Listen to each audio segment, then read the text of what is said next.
ఎంతో prestigious programme గా అంటే ఒక ఉన్నత స్థాయితో ఆలోచించి ఈ కమిటీలను వేస్తే గ్రామ స్థాయి నుంచి పార్టీ కోసం కష్టపడ్డ ప్రతి ఒక్కరికి కూడా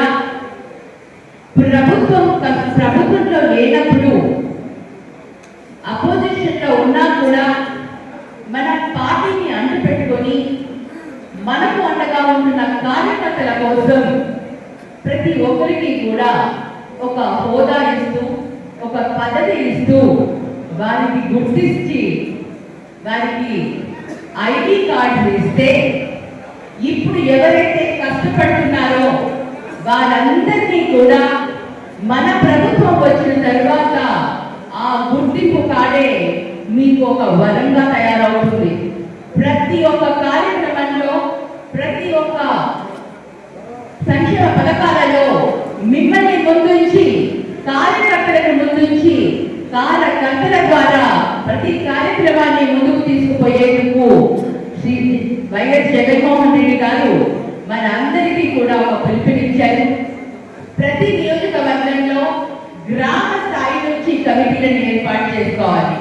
కమిటీలలో సభ్యులైన వాళ్ళు ప్రతి ఒక్కరూ కూడా పార్టీకి కష్టపడి పార్టీని బలోపేతం చేస్తూ ముందుకు తీసుకుపోయే బాధ్యతను కూడా తీసుకోవాలని అన్న మనందరికీ కూడా చెప్పడం జరిగింది.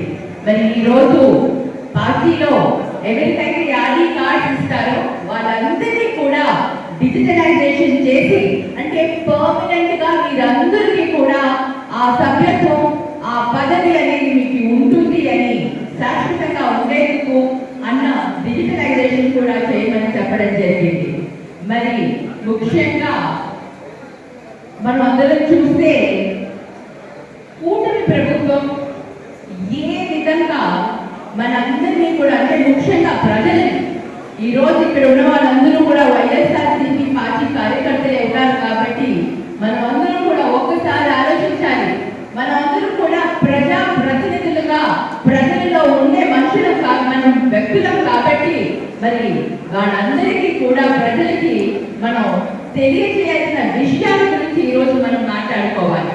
కూటమి ప్రభుత్వంలో వచ్చిన తరువాత ఏ విధంగా ఒకటి తర్వాత ఒకటి వాళ్ళు చేసే అన్యాయాలు కానివ్వండి, వాళ్ళు చెప్పిన అబద్ధపు హామీలు కానివ్వండి, ప్రతి దాన్ని కూడా మనం అపోజిషన్ లో ఉండి ప్రతిపక్షంలో ఉండి గలం విప్పుతూ ఇందాక మోహన్ అన్నట్టు ప్రభుత్వం ఏర్పాటు అయిన తరువాత కూటమి ప్రభుత్వం ఏర్పాటు అయిన తరువాత 3 నెలలకి మనం ప్రజల కోసం పోరాటం చేయడం మొదలుపెట్టాం.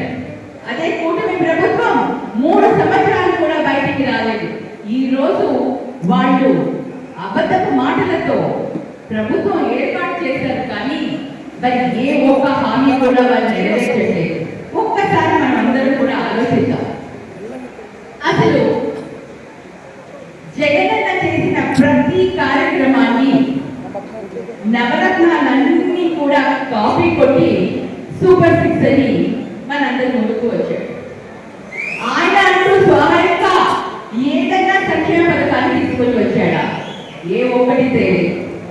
మన ప్రభుత్వంలో చేసే ప్రతి పనిని నాడు నేడు కింద విద్య కానివ్వండి, వైద్యం కానివ్వండి, రైతులకు కానివ్వండి, మహిళలకి కానివ్వండి, ప్రతి ఒక్కరికి కూడా విద్యార్థులకు ప్రతి ఒక్కరికి కూడా సంక్షేమ పథకాన్ని అందిస్తూ కష్టకాలంలో కూడా ప్రభుత్వాన్ని ముందుకు తీసుకుపోయిన వైఎస్ జగన్మోహన్ రెడ్డి గారు కదా అబద్ధపు మాటలతో సూపర్ 6 అని హామీ ఇచ్చి ఈ రోజు ఏ ఒక్క హామీ కూడా నెరవేర్చకుండా కేవలం అమరావతి కోసం 1,00,000 కోట్లు ఖర్చు పెడుతూ ప్రతి ధనాన్ని ప్రజా ధనాన్ని వృధా చేస్తూ అప్పుల మీద అప్పులు చేస్తూ ముందుకు తీసుకెళ్తున్న కూటమి ప్రభుత్వం ఎక్కడా అని ఈ రోజు మనం ఆలోచించాలి.